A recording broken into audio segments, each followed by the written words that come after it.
Today is March 22nd, World Water Day. Celebrated every year since 1993, this United Nations Day of Observance is dedicated to raising awareness about the importance of access to safe and clean water. It may surprise you, as you think about how simple it is to fill a glass at your kitchen sink, that 2 billion people worldwide lack access to safe water. That's 25% of the planet. With Earth's seemingly abundant supply of water, this is a shocking statistic. So this isn't really a question of how much water there is, but of how much of it is accessible to us. 97% of Earth's liquid is salt water, too loaded with minerals for humans to drink or use in agriculture. Of the remaining 3% of potentially usable fresh water, more than 2/3 is frozen in ice caps and glaciers. That leaves less than 1% available for sustaining all life on Earth. Unfortunately, human activities have further limited the supply. In this episode, we will speak to experts about the biggest threats to water: contamination, overuse, and plastic. We will also learn how innovative new tools are addressing these threats and improving global access to clean water. I'm Dr. Michelle McMurray-Heath, and you're listening to I Am Bio.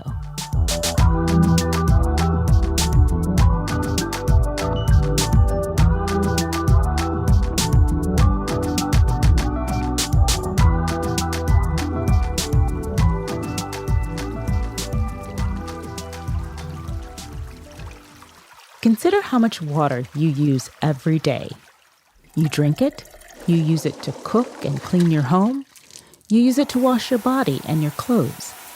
You need it to brush your teeth and flush the toilet. You swim in it and you water your plants. The list is endless. The importance of water really comes down to the fact that water is a resource that drives our economy, it's the lifeblood of our communities, and it's the basis of our health. In that sense, water may be even considered more than a resource. It's kind of the essence of how we build communities and how we structure our society. This is our first guest, Amin Razavi. My name is Amin Razavi. I'm the Chief Innovation Officer at Microvia Biotech, which is an industrial biotechnology company based in the San Francisco Bay Area. Amin's company looks at the problem of clean water both from a technological perspective and an access perspective. As a water technology development company, we feel it's extremely important to also have a social impact vision because we need to address both the opportunities that exist in improving technology, but also how that technology is distributed in a way that will drive economic growth in an equitable way. As a technology developer, it's problematic for us to develop technologies that will only work or will only be afforded by the people who already have sufficient access to clean water.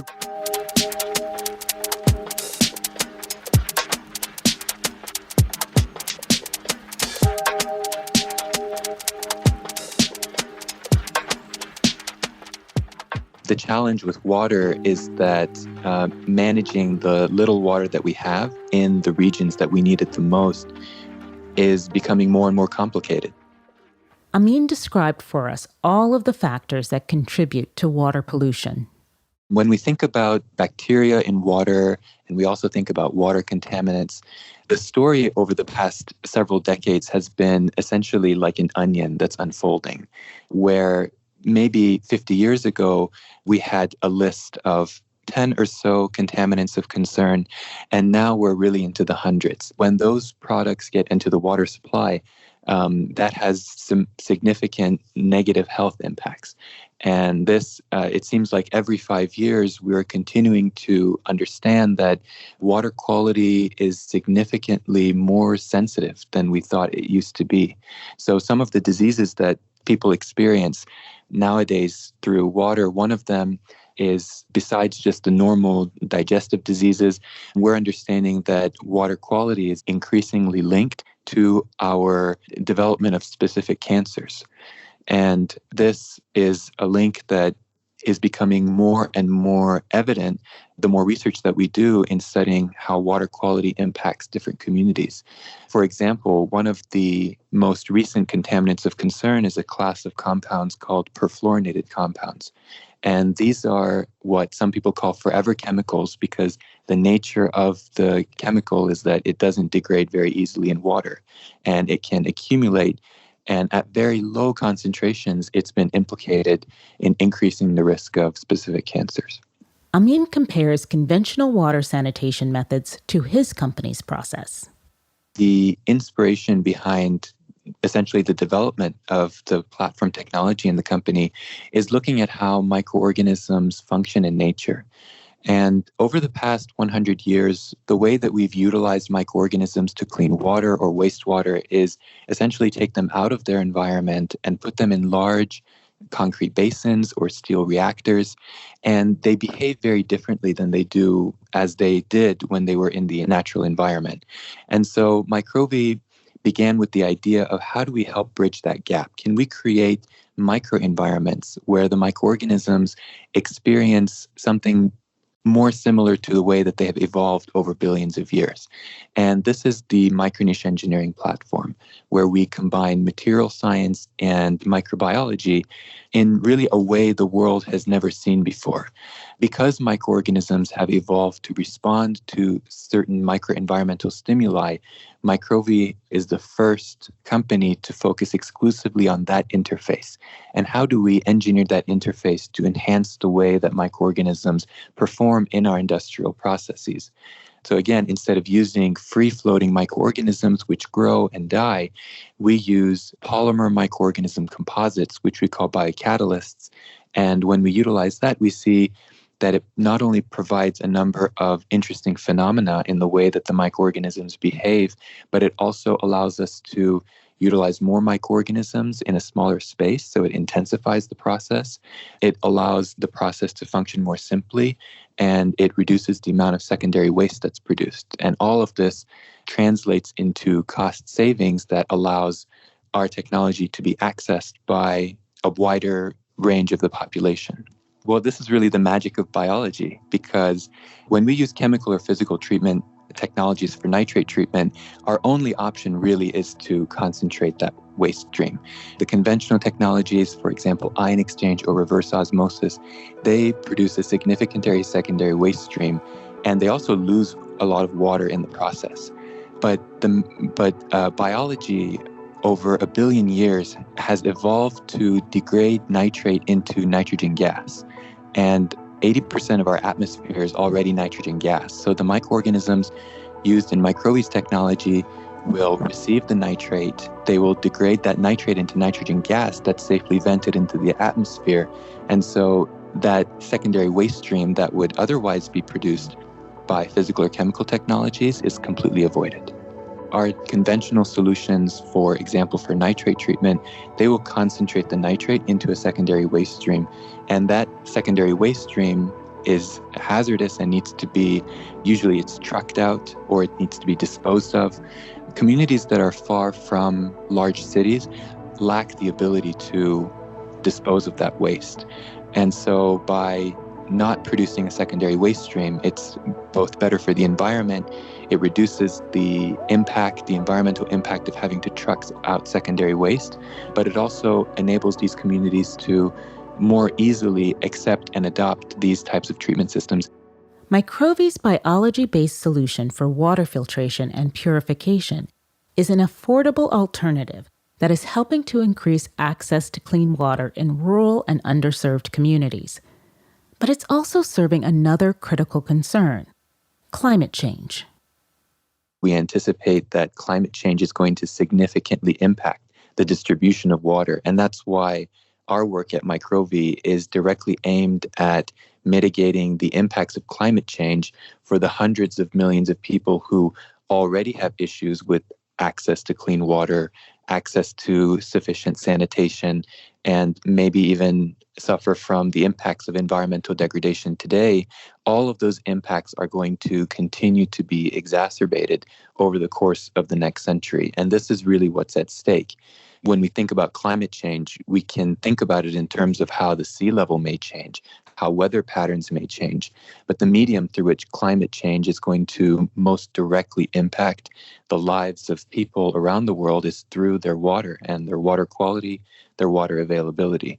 And that's, I think, one of the major contributions that biotechnology can provide, because when we think about biotechnology as a biology-based solution, metabolic processes are fundamentally based in water. Wastewater treatment, which goes back thousands of years, it may be one of the oldest biotechnology industries. And so we really have to take a close look at understanding how biotechnology can help prepare our communities for the challenges of the next century.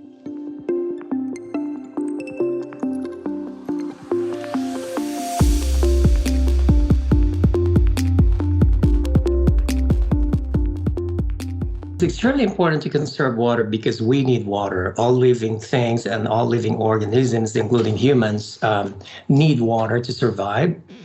And also because you might consider that the amount of water that we have on our planet, in our biosphere, is quite finite.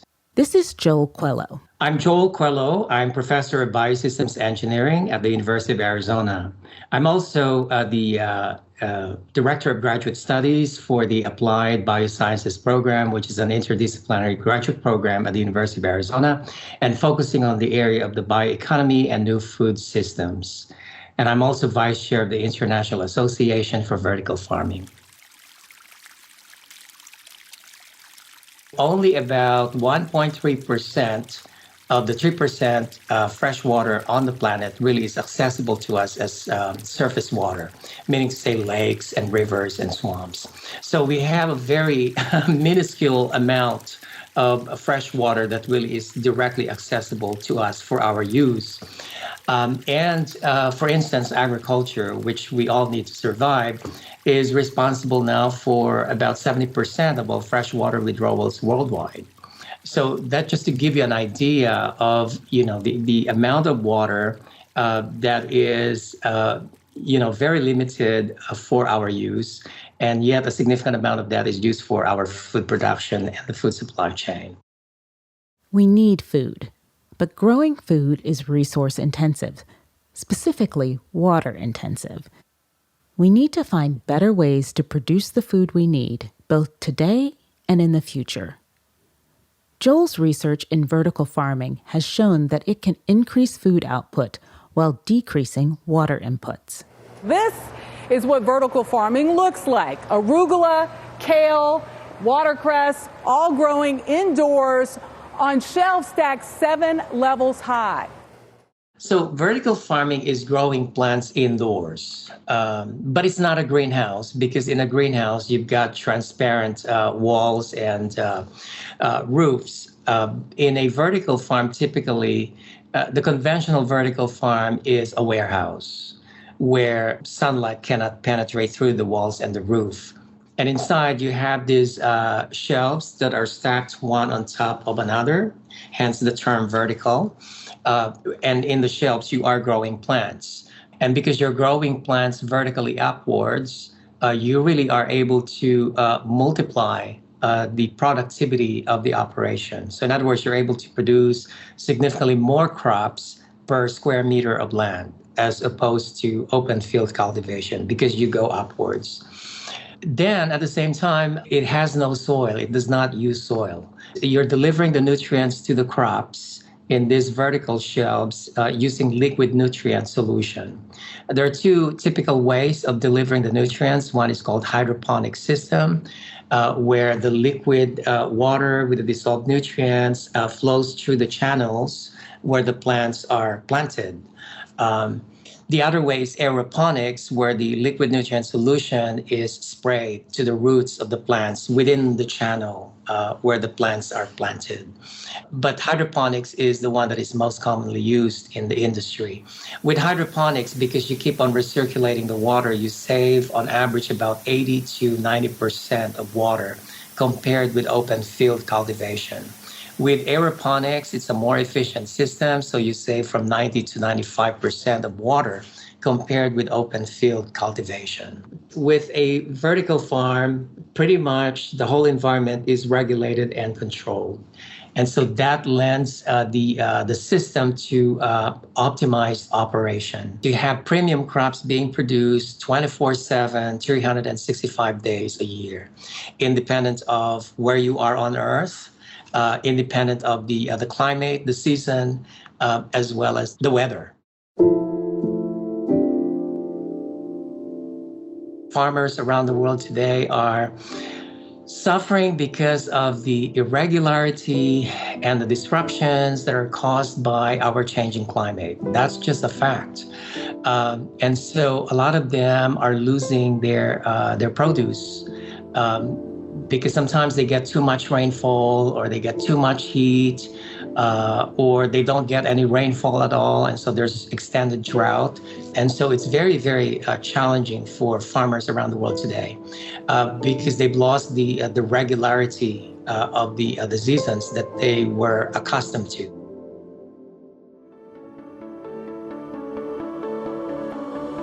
And again, that heightens the advantage of vertical farming, because in vertical farming, you don't have to deal with the vicissitudes of the changing climate or weather, because the weather inside the warehouse pretty much is regulated and controlled and kept constant, if you will. When we come back from a quick break, we'll get into Joel's other area of expertise.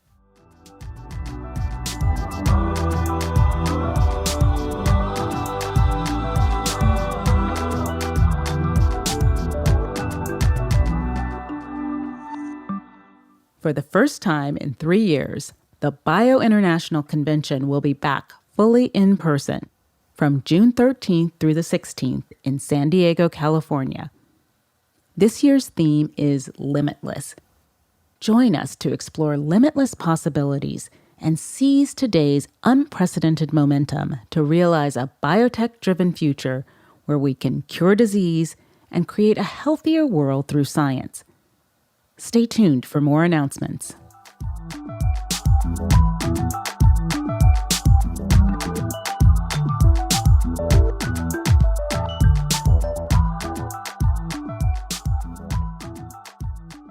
Before the break, we were learning about Professor Joel Coelho's work with vertical farming. Joel's other area of expertise is in bioreactors, and it's also helping to conserve water. In short, a bioreactor is a machine or tool that helps facilitate a biological reaction. I'd like to add that on the other area of research that I have, which is on bioreactor design, it's actually designed as well to save significantly on resource inputs, particularly including water. Because, for instance, one of the products that we have, or one of the cells that we're growing in bioreactors, as I mentioned, is algae cells. And algae cells are used for the products that they produce, which are high value, such as omega-3 fatty acids. But today, there's a lot of people interested now in certain algae cells as well for use as ingredients for plant-based meat. So there is this company, for instance, in Singapore. Its name is Sophie's Bionutrients. They're using algae cells grown in bioreactors, and they're producing algae flour from that. And then the algae flour is extruded into specific meat products, including burger patties. So that's plant-based protein or plant-based meat product, which saves significantly on water. And so by growing these cells in bioreactors, you save tremendous amounts of water and other resources, including nutrients and land as well.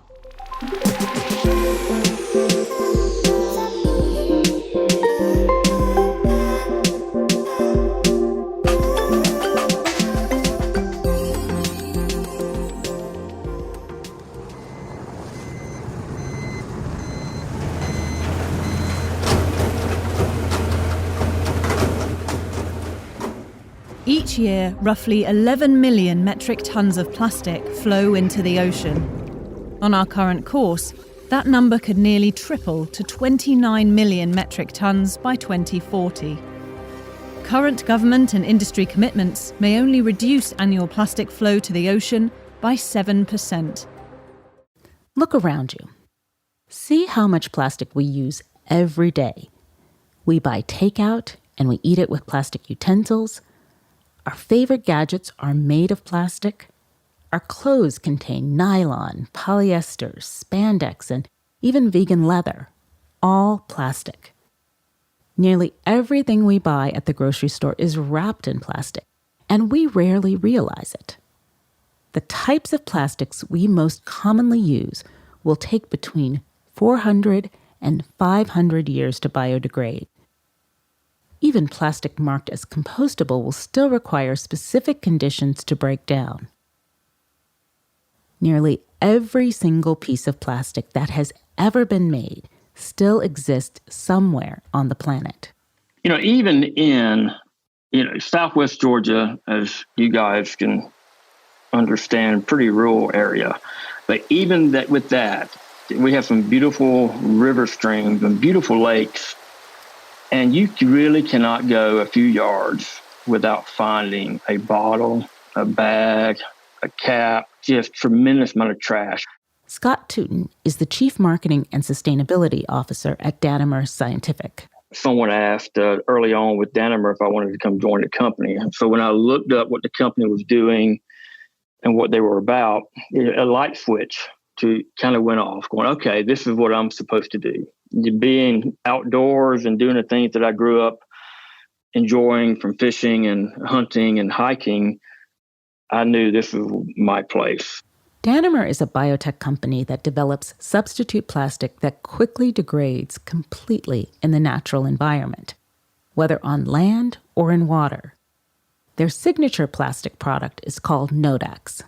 Well, it's the feedstock that we use is canola oil. So we actually ferment bacteria. So what actually makes the PHAs, the microorganisms, the bacteria, but they have to eat something. So we feed them grapeseed oil or canola oil. And so that is the feedstock. Now, we do not have to use canola oil. Any vegetable type oil works fine, but we chose canola oil because it's abundant. It's a fair price material. It's not all used for food uses. There's a lot of canola oil used for industrial uses. So it's a better fit for what we're doing with our bacteria to make PHA. And since Nodax is not made of harmful fossil fuels, it doesn't dissolve into microplastics that fish and birds swallow and we end up drinking. So PHA, in general, it is consumed by microbes, and that's how it degrades. So there are microbes all over the world, including in marine waters. So if you have an article that accidentally gets flushed out of the river systems into the oceans, that's how most of the plastics gets into our oceans, to our river systems, then the microbes in the ocean will eventually consume the PHA package as a food source. So that's really what it is. When we ferment this bacteria, we extract the PHA from the bacteria because it is their food source. So when you make an article with it, and it goes into a ditch or your backyard or accidentally gets into the ocean, it goes away in a pretty quick time period. So it's not there in 5 and 10 and 20 years for that bird to eat or the turtle. So that's what the key is. So it's just not there anymore. Danimer has entered into partnerships with Mars, PepsiCo, Nestle, and Walmart to provide new plastic packaging that is fit for consumer needs, but also much better for our planet. It's not rocket science. I think in general, people realize we have to do better. We cannot continue going down the path and what this earth and this world can withstand. Do we have 50 years or 1,000 years? There's some point where we can't turn it back. When is that? Nobody knows. That's the question. Things are changing rapidly in the last year or two that, yes, we can do better. Even the big guys, the Pepsi and the Nestle's, they see it and they're doing wonderful things that there are solutions to this problem, and they're taking the step to do it. So that's, and the consumers are too. They're demanding it. And when you demand it, things change. That's right. When we demand it, things change. The biotech industry is lending a critical hand to ensure that all of us are responsible stewards of the little bit of water we have available to share. And with climate change predicted to stress our supply even further, we have no time to lose. Thank you. to all of today's guests. Make sure to subscribe, rate, and/or review this podcast, and follow us on Twitter, Facebook, and LinkedIn at I Am Biotech. And subscribe to Good Day Bio at bio.org/goodday. This episode was developed by executive producer Teresa Brady and producers Connor McCoy, Cornelia Poku, and Marilyn Sawyer. Sound design and mixing by Jay Goodman. Theme music created by Luke Smith and Sam Brady.